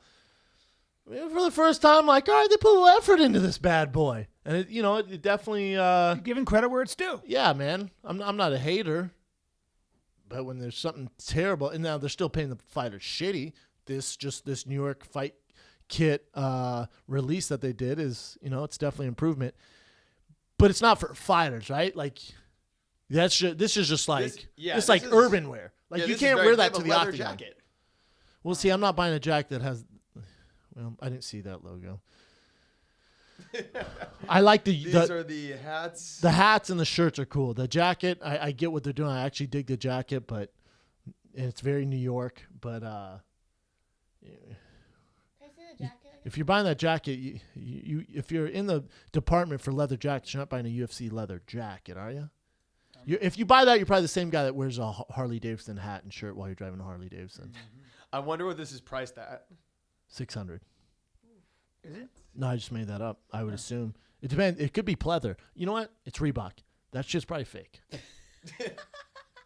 They don't specialize in leather custom goods. Let's do some shopping. $27.99.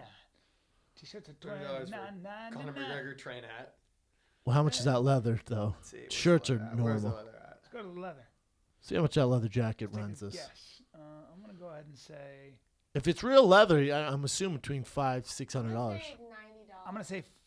How dare you? Is it plastic, K? $90 for a say leather it's leather. jacket? I'm going to say $3.99. What the fuck is this thing? I'm going to go with $3.99. No, I'm assuming it's fake. That bitch might be sold out. No Keep chance. scrolling down.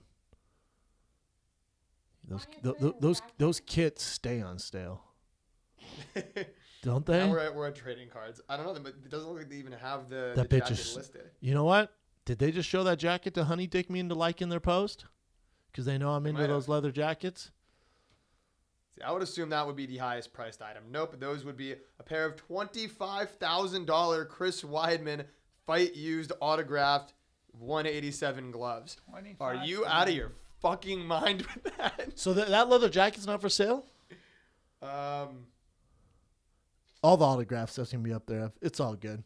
I'm sure the fans will tweet it to us when it's available. We'll figure it out. Yeah. Like I said, I'm not mad at those kits though at all. Yeah. First time I've actually approved of them. Just Thanks for the effort, Reebok. improving bit by bit. Mm-hmm. Now you just got to pay people, and we're all good. What else you got? Next one. So they've been doing these male birth control studies. So what they and they're actually making like a lot of good progress on them. So they did a round of tests, and they proved to be 98% effective. And what you get is, I believe it's a shot, an injection every 8 weeks. Now, what was important to me was that it didn't say where the injection was. Oh, it's in your balls? I'm not getting a shot in my balls. Is that It's what in they your said? balls? I don't know. That's just a detail. No, that it's was probably left it's out of probably these. manipulates your. I don't know. What do I know? God damn it. You're just about to make It some does. shit It up. kind of. Hormones. It's got to be in your arm or your ass. Yeah, right? because girls don't get shots in their ovaries. Yeah. Like, it's probably just in your arm. There's no way they're going through your scrotum I'm and not inject doing this. it. Although you 'Cause gotta- no guy in the world would take that shot. No. And you have to stop the. Where is it? Where's the shot? Yeah. Do we know? I haven't You- been able you- to find an article It's that in said your arm. definitively where it is. But yeah, I mean, you can But assume you'd it's have in to your ass or your do arm. what? Stop the sperm from. So here's what it does. That's scary. It immobilizes It, the sperm. Basically, it makes the brain assume that the body is getting enough testosterone, so the body shuts down its own production of testosterone. Nope. Don't want Specifically, that. No, the testicles' thanks. production of testosterone as well as the testicles' production of sperm. Oh, So it definitely kinda not feels doing like- that. I'd rather like have a kids. steroid where it tricks you into thinking that your body's Fuck no off. longer producing it, so the levels get Fuck jacked off. up. Did you hear where they That's tried? the best we got Yeah. for male. How about when they tried to create female Viagra and they kept like figuring, they'll come up because with men it was a side effect for this angina, like a heart medication where it opened your blood vessels, and the guys were like, it's not working, but by the way, my dick is really hard and I'm 90, right? They're like, holy shit, Viagra, and that was in 1998, and nobody ever looked back. So they were like, let's do something for women who have low sex drive, because low sex drive for women is most commonly reported thing for sex For everybody. doctors. Yes. And so they were like, all right, we'll come up with a fucking pill that increases blood flow to the vagina and stuff like that. And they came up with something similar. It doesn't make women want to have sex more. They're like, wait a minute. Oh, it's got to be a mental thing. It's not like you create more blood to the vagina, where men, of course, just make their dick hard. They're like, let's go. Well, I'm sure Women you are could do like- something with women, though. They tried. It's way more. They had one. There was one fast-acting antidepressant that they were experimenting on that had some promise in actually raising women's libido, but of course it was targeted at their brain. I'm sure you can not raise their their libido, physicality. though. I'm sure you can raise Actually, their it would libido never- through they've never- chemical. No, they can't. There's they've never- nothing. There's not like an increase in estrogen or progesterone or even testosterone that's going to increase that. They've tried a lot of things. So there's no way to increase women's sexual No, drive. there's one antidepressant, like I said, that was invented by a German company that had, in some cases, a reported increase in libido because it So made they don't know women how feel to do it. euphoric. No, because with women it's not as physical. Men are physical. They're it's like get my dick hard and I'm ready to go. Women are way more complicated than that. Interesting. Yeah. What else you got, Ev? So last one that we got for today, one with a not so serious one. The internet is giving Jay-Z a ton of shit for dressing up as Black Ken on Why? Halloween, which is hilarious. I Why? think. Why Because- are they giving? Can somebody have a sense of humor? What happened, Ev? Because Jay-Z's supposed to be some really fucking tough guy, and he slangs drugs, and that's like what his albums were. It's like, hey, man, Halloween. he's fucking 50 years old. He's Halloween. married. He's a billionaire. He's got Why the children. fuck would he He's do got that? children. No, he's a billionaire, and it's Halloween. Yeah. That costume's dope. I know. Look And, at the- and he the makes close-up. really good music, and guess who buys it? A lot of white kids too, and a lot of fucking Malibu kids, and Look at how happy he is. so annoying. He looks amazing. He's awesome. That's he's killing it that's with Black hilarious to me, by the way. That's a great. Well, what do people want? They That's want him in gold hilarious. chains and a front and slanging drugs when Yeah. he's 50 yeah, and he he's rich can't as be shit. Ken. He can't be Ken. That's Yeah. hilarious. Well, to they're me. saying that's not very hood, I'm assuming. Yes, that's essentially what it boils down to. Hey, man. People are upset. That He lives in Jay-Z's a not hood enough penthouse anymore. off 5th Ave. Yeah. Yeah, there's no more hood. No more hood. You see where he eats? He eats calamari. You don't even fuck. You won't even touch fucking hot wings anymore. But I mean, music hasn't even been like that for a long time. no. He's not a gangster rap. He's never been gangster rap. That's weird. People are idiots. I dig that costume. Yep, I think it's a amazing. great costume. I Keep think doing you. it's I got the awesome. same shit when I dressed up as that creepy panda. People are like, "Oh my god, look at the sellout! Creepy Look at the panda. sellout! You're a sellout now. I'm a sellout." I look more like a gigolo, or they call them juggalos, I think, for the IPC The band. politically correct have lost Insane their Clown sense of humor. Posse. Yeah, That's what I look like. you We've were lost dead our on. sense of humor, man. you were dead on with thinking that the tiger's costume was a lizard. That was a fucking lizard. But this is my argument here: is the teeth were rolled in, so there were no dinosaur teeth. It just looked like a lizard's mouth. Didn't my wife was Even like with when the you sent teeth her out, I was like, when that you looks sent like a her a lizard. picture of that, she wrote Tigosaurus Rex because he's and I But didn't his even teeth, get it. his teeth were out. But she got it. I didn't even get it. I was like, no. No, with the teeth out, it looks like a okay. T-Rex. It does. He has these big ass white teeth. You had those teeth, and it looks like a lizard. Think of a T-Rex with no. Think of a T-Rex with no teeth. It looks like one giant ass iguana. My son went as the dragon Toothless from Slay Your Dragon, and his tail was dragging on the ground, man, and people were stepping on that fucking tail. Like everybody was like, "Gaga." He's like, and my son every single time, don't step on my tail. He's freaking Quit out. stepping on my tail, man. Like freaking out. Hey, my tail, Dude, I was like, pick your fucking tail up and carry it. I thought my Damn it. panda was cool because we were on a Venice Canal party, like it's all a bunch of people there with their kids and everyone dresses up. I thought it was cool, and not one person talked to me. Not one person said anything to me. You were And scared. I asked my girl, I'm like, let me see your fucking phone. I looked, I'm like, because I started to sweat, and so it started to like come down my face. So I looked like a crying panda, like a juggalo, or what's his name? A giant ICP member. Yes, or I think his name was Kane in the WWE or whatever. You remember that guy? He's painted his face white and black. Oh, Sting. Sting. Oh, I looked Sting. like him. Not all black on. I liked it. I looked like an asshole. They had to rush Not my one person said anything. Not one. Joe and Tiger were the smash it. Not one parent offered me a slice just of looked pizza, terrifying. candy, or anything. You were Feelings were like hurt. this giant guy with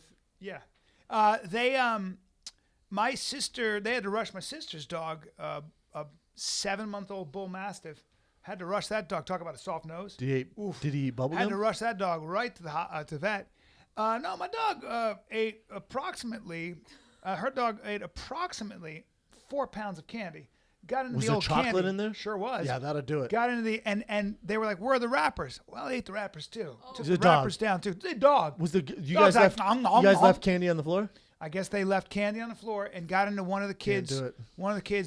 pillowcase Oh, yeah. full of candy. Classic. You're talking about a pillowcase full of candy. And dog went, "Really?" Honk, honk, honk. That's what right dogs through it. do. That's what they do. Got to blame the owners. Then they were like, "Well, we got to make this dog throw up right away because there's about 4 pounds of chocolate in his tummy." Poor little dude.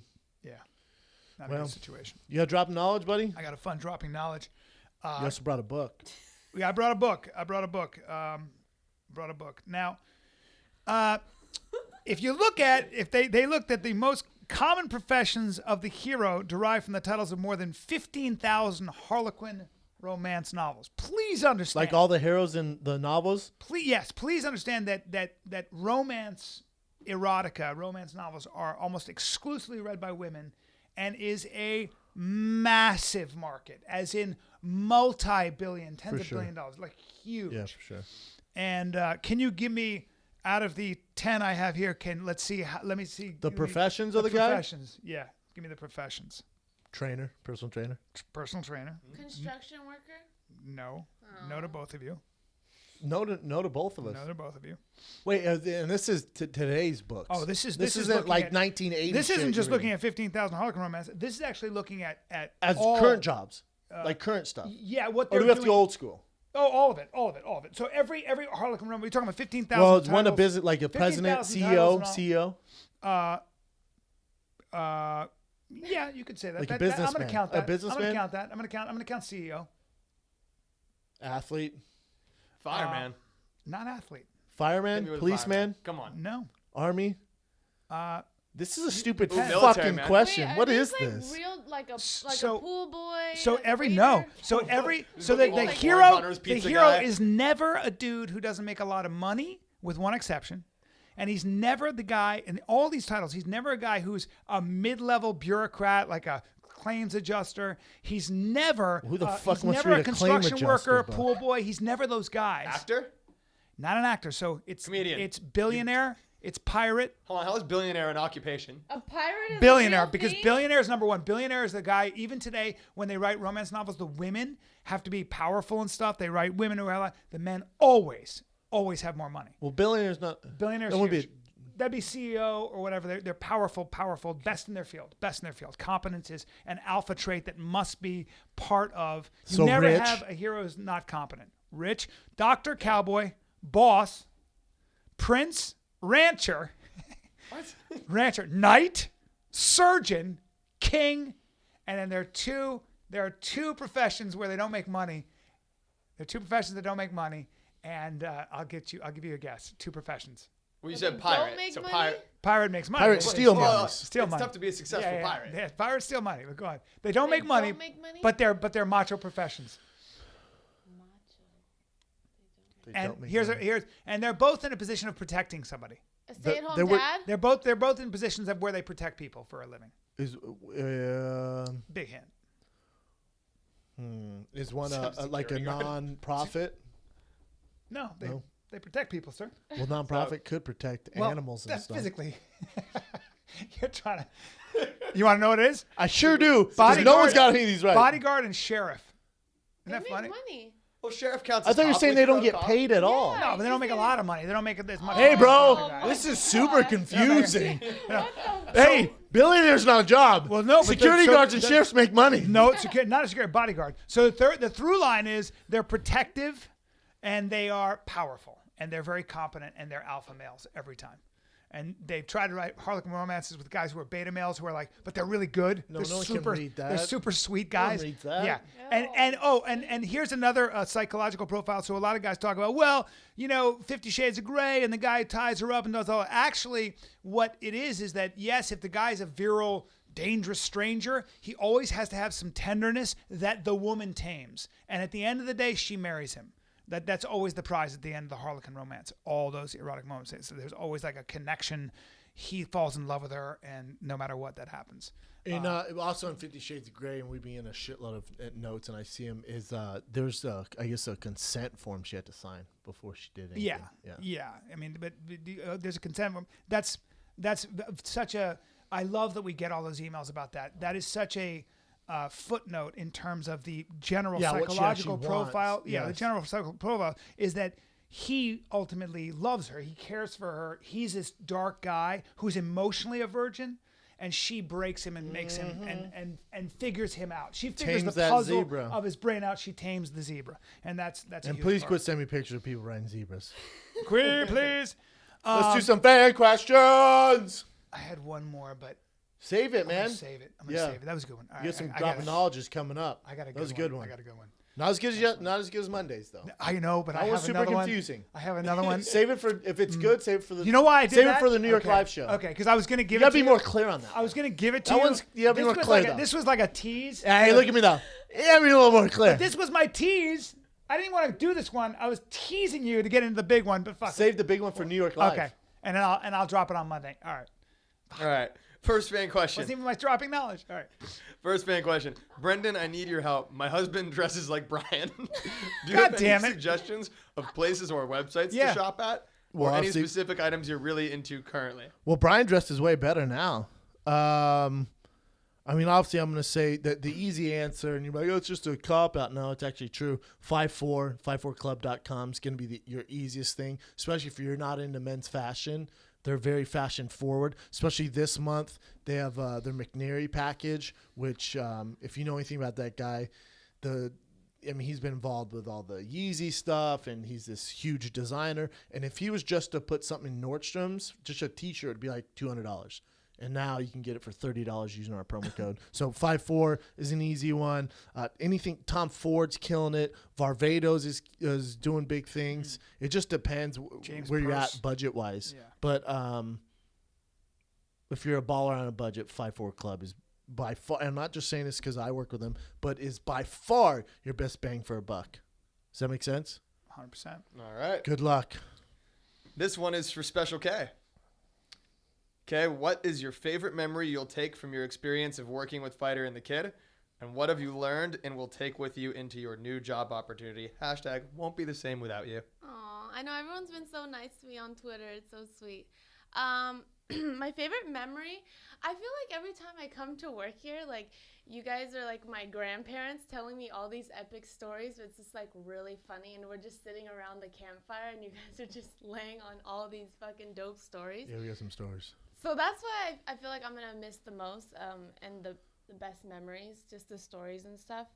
And as far as what I'll learn from what I'm taking to my other job, I think it's just to always like be creative. Like, I didn't really tap into that part, but now that you guys always talk about it, just as far as in life in general, I just, Imagination, right? yeah, and just to like creating and change is good, and evolving, and not being what do you always say, like, what do you say, the whole, just because you're busy doesn't mean you're productive. Correct. And that's something like it resonates with me a lot, and I try to, working out a lot doesn't always mean going to yoga and doing all these Doesn't things. count. Doesn't count. Running errands doesn't count. Yeah. Picking up your kids doesn't count. No, it doesn't. And people, I see this all the time. People will use that. And what I think is really interesting is I've seen a lot of people who want to be actors or writers or whatever, and they will, and I've seen it 1,000 times, they will take on this kind of responsibility. They'll take on jobs that are all-encompassing. They'll take on relationships that are all-encompassing so that they have an excuse to not follow their dream. Yeah. Like, I see that all the time, that people will make themselves super busy. I mean, super busy. They'll give themselves 1,000 excuses for why they're not writing that script, why they're not pursuing their dream. You see it all the time. Yeah. And like for me, like I always used to think like, I always used to waste so much time wondering what I should be doing to be productive. But now, like, just being around you guys, I just know now to just do it instead of like thinking about it. And you'll just figure it try out. new stuff and Try new stuff, that learn new stuff. experience is like the best thing. 'Cause, Yes. it creates stories and like life lessons. Learn something new. Ev, is one of the fan questions about the internship? Yeah, it is. What has the response to the internship been like? Well, A lot of guys. let me clear this up, because I've seen we've got hundreds and hundreds of emails, and I read them. I read you guys' resumes. We're replacing Special K. We're not replacing Special Dave. We're looking for another female. And it's not a sexist thing. It's not because we want a hot girl. K just happens to be qualified as shit and hot. So it's not like we're just looking for a hot girl. We're looking for a female. We got Evan, we got Brian, with myself. We're also not looking for another person out on the show. So we've had people like, bro, check it out, and then they give us our knowledge. They give me their knowledge on the fighting and comedy. I don't give a shit about that. We're looking for a female to sit in and do just as good a job, or not, if not better than Special K. Not better. Again, we're replacing Special K, not Special Greg. Okay. And we want a female because it softens, it gives another perspective. It's a We different need dynamic. So when female Brian goes off on dynamic. sexual assault as a rich white man, we can have a girl who's like, nah, man. Nah, bitch. Boom. You know what I'm saying? Nah, motherfucker. That's so right. so guys, and I appreciate, and dude, if we will down the road, we will need more employees where we won't need a female, and I promise we will reach back out to you guys. But for this particular role, I'm not gonna say it again. I'm not going to say it again. We need a female. It's like the time I dyed my hair blue, I keep getting dick pics. Stop it, dudes. Stop it, man. Chicks only. I like chicks, man. So I like girls. It's the dynamic. It has nothing to do with being a hot girl or anything like that. We just need a female to take over for what Special K is. If you're a hot girl, though, please, God, put your resume. Obviously, being attractive helps. Yeah, It's like if you're looking for a puppy, we're looking for a good-looking puppy. yeah, that's how this is going to look puppy. That's a terrible example. Super What soft else you nose. got? Super soft nose. So Soft again, fellas, no disrespect. nose. Got a dick. We're looking for a You female look down. to replace Special K. You got a piece on you. You're not welcome. And in we're that also chair. looking to do this quick, because Special K, her last week's next week, and I'm busy next week. I'm in Atlanta. We're in Atlanta and Florida, so we got to start this interview process like now. And we leave for New York today, so we'll figure it out. Yeah. But I have 2 legit female prospects. Oh, I know. What else you got, Ev? Last one. All right, last one. That just hurt Keely's feelings. I know. Well, you're going to be helping me hiring them. So they can be mad at you. Keely's gonna be all nasty and just petting a Persian cat. I'm gonna be such a bitch. Kay's gonna be like, she fucking sucks. Just petting a Persian cat. So tell us why you're good. Just straight Tell us close why I should waste my time I with already you. have a list of questions that I have. Keely's gonna be like, so Kay's gonna be like, so let me ask you this. I'm gonna put you in a situation here. Let's see how you do it. You had a live show, okay? You had a live show in, let's say Irvine, for instance. You had a live show. You're selling shirts. Guy comes up, grabs you by the pussy. What do you do? Because now, before you answer, he's bought every Fine Kid shirt that we've ever released. What do you do? What do you do? Grabs your tits. He's gonna grab your tits. Well, he's committing sexual assault. So What do you do? You call Brian. And what's the Brendan. right answer? You call Brendan, and then he throws that guy out. That's the right answer. Yeah. What about Brian? Hey man, I'm a fierce fuck. When it comes to protecting my girl. After your stance on sexual assault, I'm gonna have to take care of this. I come over. I go. Isn't that Oh, bad? come on! Come You just misread the signs. Yeah. Wait a minute. All right. Next one. Can we have Special K as a guest for her last episode instead of doing behind the scenes work? I like that idea. So maybe Monday, Kay, you're gonna be the guest, Okay. and you're gonna chime in the entire show. We have a guest on Wednesday who's the writer from The Simpsons. Dana Gould. No! The legendary. Can I just do that when Dana he's Gould. here? Sure. Keep doing it. No! Every time he says something. No! How was work on The Simpsons? No. Well, Isn't that how he does it? who's that? Who's that? It's Homer. No. Well, no, he's not. No, he's not. You're doing it like. No. No, you're doing it like. I don't even know what that is. No. Well, How do you do it? no! Like he's mad. He's a dad. He's white. Okay. You know, hold on, let or me he's try. yellow. Let me try it. No. Yours is like Al Pacino, like weird kind of. No. Do. How about Do. Yours is like. Do. Yours is like. Do. Hold on. I think do. Right? Anybody? I don't know, man. You're just not getting it. Can we bring it up? Do. I Is that from definitely The want- Simpsons? Yeah.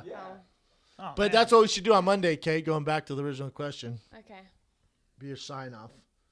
Because Wednesday we'll have this Simpsons guy here and Yeah. probably won't be able to get into it too much. Probably. You're sad, Kay? Yeah. We got to figure out time. Hopefully when I'm in New York, I'll be able to go through more resumes so we can reach out to people and line something up before I leave next week. Let's see what it If does. it's not next week, maybe we can do it. I don't know. Do! You see, it's like yours is more like. Do. Do. See, you're saying dope. Dope. See, you're saying you. There's a P at the end. It's just do. Do. You just don't have it. Do. You're not getting the That's part. pretty good, dude. You're not getting the part. What are you talking about? Not getting the part. Do. Yeah, I don't know, man. As you guys are listening to this, I Man, don't know. I might be on the plane, so might not be able to post it. But either way, you guys will be jamming to this tomorrow morning on your drive to work, or maybe you're in the gym, whatever. But we will be in New York. That bitch might be sold out. I don't know. Gramercy Theater. We're part of the New York Comedy Festival. tfatk.com for tickets if you're listening to this right now and you're in the New York area. But next week, we're in Atlanta on one night only on the 10th, and we're in Palm Beach. And I think what they're doing now, because I'll give you guys details next week, I think we're doing one show in Atlanta, one show in Palm Beach on Friday night. I think that's the plan as of now. So hold on. One show Atlanta Thursday, one show Friday night, and that's it. And that's it. As far as I know, I think Okay. that's the game plan. We're doing one show in Atlanta, one show in Palm Beach. Okay. So the 10th, we're in Atlanta. The 11th, we're in Florida, Palm Beach, Florida. Both of those tickets on sale right now. tfatk.com. And then we got the Teenage Mutant Ninja Turtle themed Abbott Kinney Fight Club tee dropping next week in green and gray. And then for the live show, which will be tonight in New York, we have the live Teenage Mutant Ninja Turtle New York live tee dropping. There it is. Just for the New York crowd. Oh, yeah. Boom! And then November 17th, I'm at the Laugh Factory. Solo. My November first big 17th. solo gig. That's good. Yeah, it could be. Exciting. Well, what can you do? Hope you guys enjoyed this one. Our boy John C. McGinley. Boom! And watch him on IFC, people. Stand Against Evil. This is the Violent Kid. We're out.